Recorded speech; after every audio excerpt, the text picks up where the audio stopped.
بسم اللہ الرحمن الرحیم۔ چند نمازوں کے نام اور ان کے اوقات جو سنت ہیں مگر غیر مؤکدہ ہیں، یعنی ابے پڑھے تو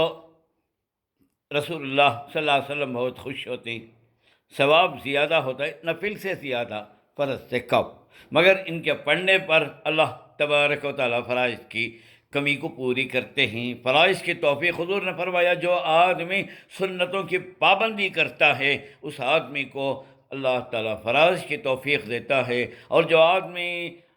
سنتوں میں کوتاہی کرتا، پڑھیا تو پڑھیا، نہیں پڑھیا تو نہیں، اللہ اس کے فرض میں بھی کوتاہی کر دیتا ہے۔ تو اس واسطے سنتوں کی پابندی، اس میں دو قسمیں ہیں، ایک مؤکدہ ایک غیر مؤکدہ۔ مؤکدہ کہتے ہیں تاکید کے ساتھ سرکار نے فرمایا اور کبھی چھوڑے نہیں حضور صلی اللہ علیہ وسلم، جیسے فجر کے پہلے کی 2 رکعت، ظہر سے پہلے کے 4، بعد کے 2، مغرب کے بعد کے 2، عشاء کے بعد کے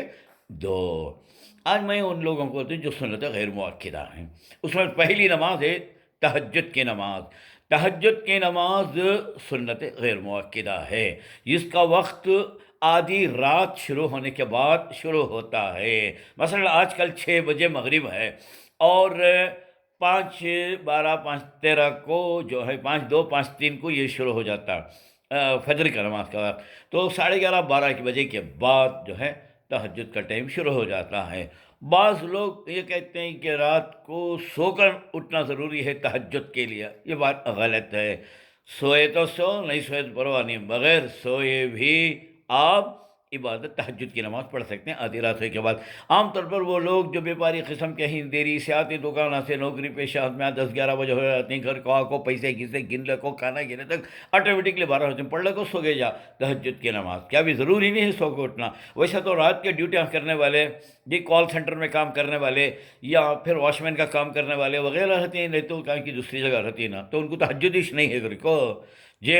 ایسا کیا بھی نہیں ہے۔ بہرحال تہجد کی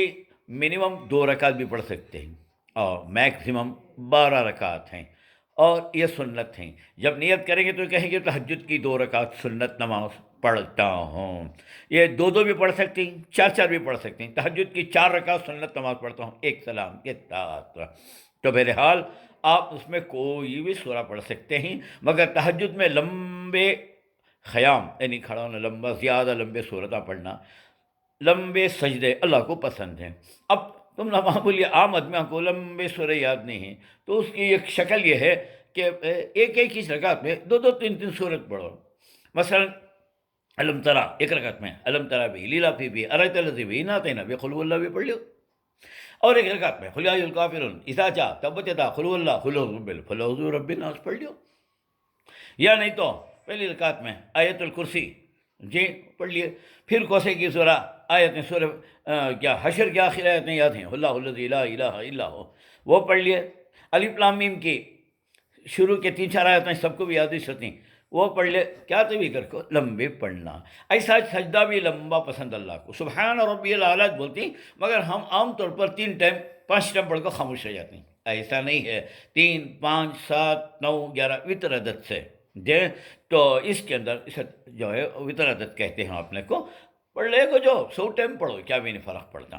تو بہرحال لمبے سجدے اور یہ ہے، لیکن یاد رکھو پابندی کرنا، ایک ٹائم اٹھے شب میرا، شب برا، شب قدر کو پڑھ لیا، دوسرا ٹائم کبھی زندگی میں نہیں پڑھے۔ سرکار نے فرمایا احب الاعمال الی اللہ ادومها وان قل، اللہ کو پسندیدہ عمل وہ ہے جو پابندی سے کیا جائے، اگرچہ کہ وہ کوانٹٹی کے اعتبار سے تھوڑا ہی کیوں نہ ہو۔ اس لیے یاد رکھو تہجد کی نماز بہت بڑی نماز ہے، اس کا دوسرا نام عشقیہ بھی نماز ہے، یعنی اللہ تبارک و تعالیٰ ان لوگوں کو اس کی توفیق دیتی ہے جن کے دل میں خدا رسول سے عشق اور محبت ہو، ایسے اس واسطے اس کی عادت ڈالیو۔ تم نے 12 11 1 بجے تک سونے کی دیری سوتی تو پڑھ لے کو سو جاؤ، نہیں ہے تو فجر کو اٹھنے والے لوگ 10 15 لفظ سے پہلے اٹھ لو، اللہ جتنی توفیق دیا وہ بھی آپ پڑھ لے سکتے ہیں۔ تہجد کی نماز پڑھنے والوں کی اللہ تعالیٰ دعا رد نہیں کرتے، ان کی دعائیں قبول ہوتی ہیں، بلکہ خود آخری پہر میں یعنی قریب نماز سے 1 گھنٹہ پہلے، صبح کے وقت شروع ہونے سے پہلے اللہ تعالیٰ خود پکارتے ہیں، ہے کوئی مغفرت طلب کرنے والا جسے میں معاف کرو، ہے کوئی رزق طلب کرنے والا جسے رزق عطا کرو، ہے کوئی ایسی جو صحت مانگنے والا جسے صحت عطا کروں تو خدا کی طرف سے آفر آتا ہے، یہ آفر خالی اسی ٹائم پر ہی چلتا تو دوسرے ٹائم پر نہیں، اس لیے یہ نماز کا ذکر کریا، آئندہ صبح پھر دوسرے نمازوں کا ذکر کرتا ہوں۔